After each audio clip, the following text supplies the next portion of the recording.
At last, after 86 hours, my work is complete. I can finally move on in life. Of all the releases in 2022, this was the game I was the most excited about and have the most to say. I'm a bit late to the party when it comes to reviewing Xenoblade Chronicles 3, but hey, I like to take things at my pace. At least that's what I put on my online dating profiles. There's a lot to go over, so subscribe to the channel and hit the bell as well for notifications on future videos, and let's get right into it. If you miss the dot, you get this irritating voice. Yippee! If you get the dot, Yippee! you get the irritating voice. Yippee! And it never Yippee! stops. Yippee! Yippee! Yippee! Monolith seems like they took a lot of the criticisms of 2 to heart, and it wouldn't surprise me if they made a list of all the bad ideas they had for both story and gameplay they had in 2 and just said, Fix it, fix it, fix it, fix it, fix it, fix it! Fix it, fix it, fix it! As a result, Xenoblade Chronicles 3 is an overwhelmingly better game than 2. If you couldn't enjoy that title, I would still say give 3 a chance. The plots of the worlds of the Bionis and Alrest fuse together, creating the land of Aionios. In this world, the Kevez and Agnes fractions are fighting each other in an endless war. You take control of a special forces unit from Kevez and go on a special operation. However, you fight a special Agnian forces unit, and in a moment of desperation, a mysterious man named Guernica releases a stone that allows the heroes to transform into the Ouroboros, which will be the key in destroying the evil Mobius, stopping the Kevesi and Agnes war, and putting it into shitty Morbius jokes once and for all. And like previous Xenoblade games, things get very complicated, but no spoilers for now. 3 does take a bit of time to pick up. As you might have heard, there are a lot of tutorials. Almost too many. They pop up, make you stop whatever you are doing just to tell you how to wear a hoodie, and then go back to the game. I think I skipped that tutorial. And they don't stop until about 6 hours in, kind of overcompensating for the bad tutorials in previous Xenoblade games. Also, while you start with the 3 main characters from Kevez plus their buddy Mwamba, which sounds like a sexy disease, you don't get all the cool transformation stuff or fusion arts or chin attacks until later on. Plus, you constantly get dogged by low-level enemies early on. Just push through. Once you hit the first couple of colonies, the world massively opens up and becomes the Xenoblade game you know and love. Or hate if you're a Nintendo YouTuber or donkey. The main characters are very likable and each gets a good amount of focus. Noah is the star of the show and is a generally likable dude who wants to rid the world of war, even if his design and pacifism is basically Monolith saying, we want to make Faye again, but we don't have access to the Xenogears IP. Uni has a hilarious Cockney accent and gets some of the best lines. Lance is the lovable meathead who goes through some nice growth and also gets some good lines.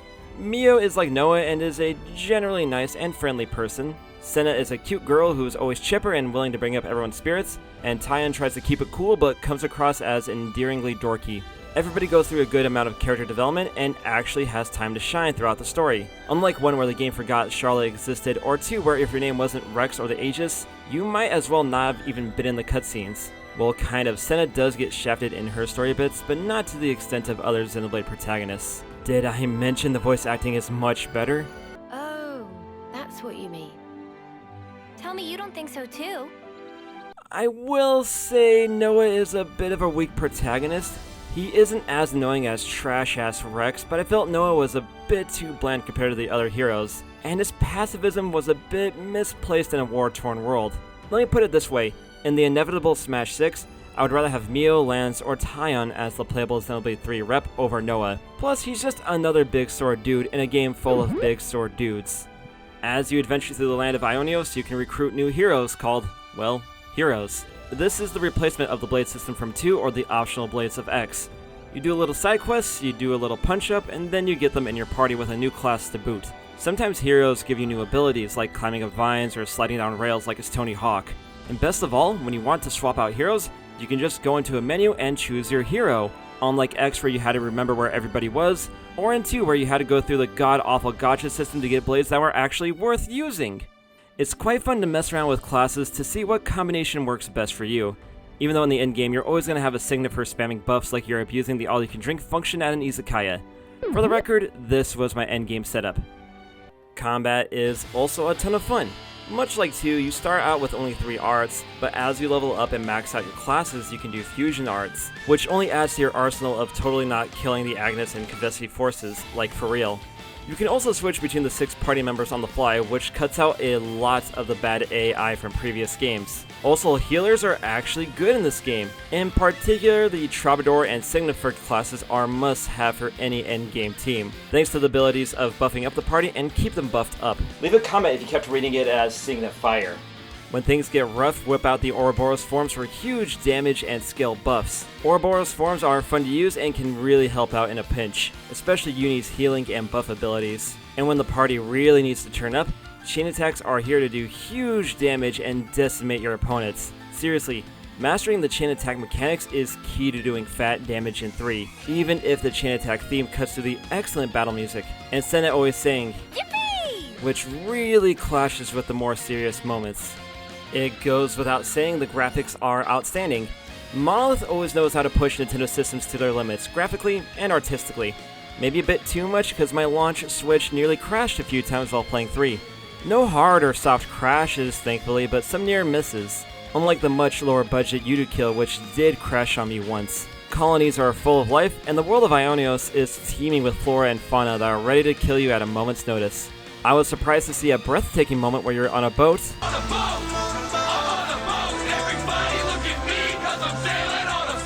And see an endless waterfall at the edge of the earth, which is one of the best volume songs. The world is gorgeous, and your eyes and ears will love the Xenoblade 3 experience. Not to say Xenoblade 3 is a perfect game. While it does fix many issues of previous Xeno games, it still has some royal pains in the butt.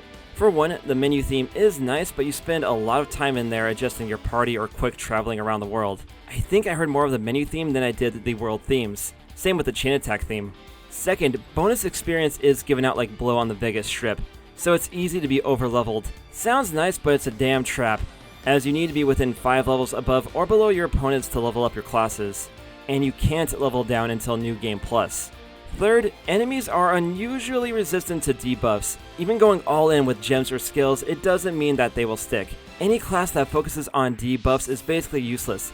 Looking at you, Machine Assassin. Also, 3 of the 5 defender classes are pretty much trash. Speaking of gems, they return. Instead of that weird crafting game where you had to pray you got awesome cores instead of crap gems, you need materials to craft.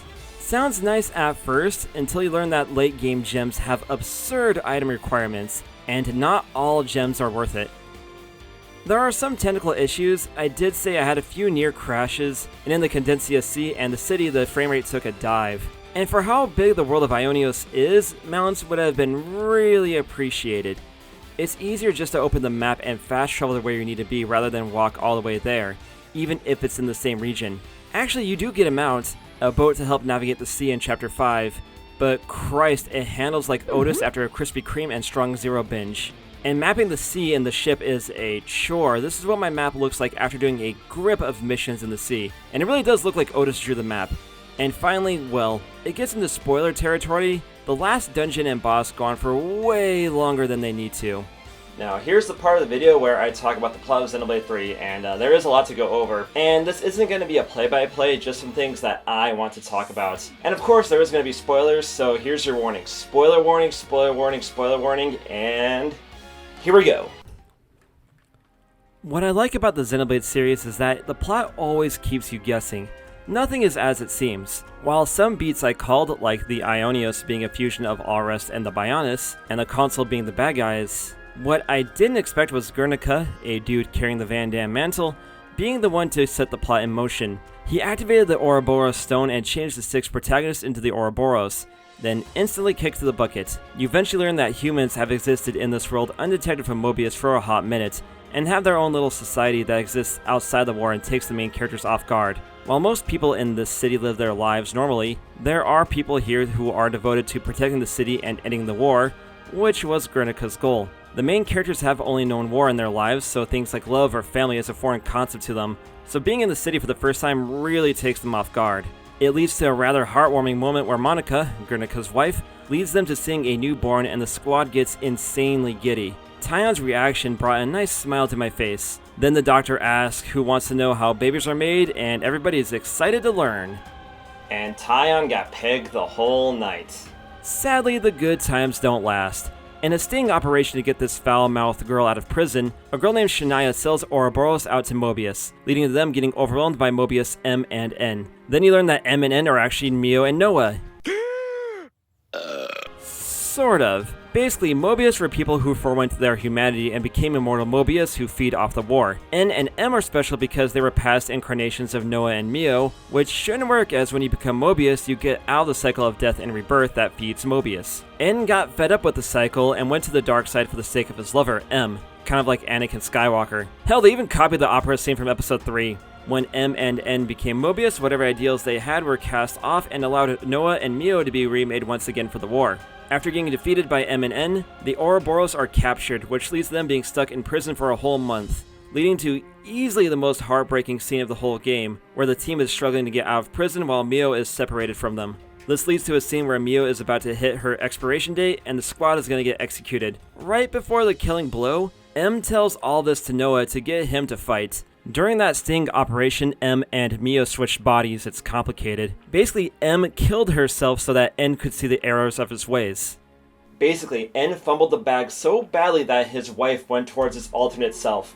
Look, dude, I fumbled some pretty bad bags in my time, but man, that has to be a new kind of record. You shove a boot up N's ass and the city claims the castle, all while the traitor Shania just stands there awkwardly. She kills herself, which causes more issues later on, but yeah, did no one think to restrain her during this whole thing? She thought she was going to summon a persona, but she was in the wrong game. In an earlier chapter, you find that the Queen of Kevez is actually a Doom bot leaving this image. That's disturbing. There's also a scene with Consul J, actually a fallen friend of Noah, Uni, and Lance that died saving Lance coming back to life. It's played super dramatically, but it's still a chubby short kid stabbing people and it looks hilarious. Anyway, reuniting with Nia was a nice surprise. Her and Melia knew that the worlds were colliding and did their best to stop the universe from kerploding.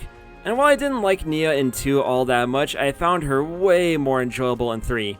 Probably because of age and her growing up since 2. After meeting with her, you find that Zed is the main bad guy and he's hiding in Origin. While 2 and X had the issue of taking forever to start, 1 and 3 don't know when to end. While I wouldn't say the final chapter ruins 3, it's easily the weakest point of the title. You have to go on a fetch quest to reunite the 7 Nopon, and then you find the Origin shards, then you go into Origin for a long ass dungeon. And it's not a particularly interesting dungeon from a visual standpoint. And unless you did massive grinding, you will get dogged constantly by enemies. Then you fight the 2 major bad guys of consoles X and Y who go out without a cutscene. I actually thought it was a glitch, but apparently Monolith forgot to make dying cutscenes for 2 of the biggest bad guys in the game. Then you fight the big bad Zed himself, and he isn't particularly challenging. It's just a dude in a movie theater. No More Heroes did this better. Then it's just a giant head. Gee, haven't seen that a million times before. Just bring a Signifer and spam buffs and boom, just like that, Zed and Mobius is done for good. After the final battle, we learn that Aionios is splitting up into the Bionis and Allrest again, separating the heroes for who knows how long. We get a tearful goodbye, we get hints that they'll meet again soon, and then we see that photo and the game ends. It's kind of a weak ending. You think with all the hardships between all 3 games that it would end with the Ouroboros striving to make Aionios a better place. Or that stuff like the black fog that was hinted at the beginning of the game, where the Fog King from Future Connected would come into play. Or even bring up Klaus again because he was the reason why this world even exists. I feel like fans won't be too happy at the ending, as it could have been something so much more. But I shouldn't dislike it for what I want it to be, I have to accept the facts. And I can at least say that it's a satisfying ending. Then there's that photo and oh boy, there's a lot to unpack here. Like, I thought this was a joke at first, like this was a Photoshop, but no, this is real. For one, Bridget, she needs more Rule 34. Second, why couldn't Rex look like that in 2 instead of Kmart Sora? Third, fucking wrap it, bro. I thought you was from Allrest, not Albuquerque. It's like someone at Monolith was like, the white boys hate Rex? We'll make them realize he's cool, I promise, I promise! And with that, the Xenoblade trilogy comes to a close. I see you smiling there, so peacefully and cheerfully. I see you talk at me. These happy days must carry on. So once again, let's go back to that day, to where we had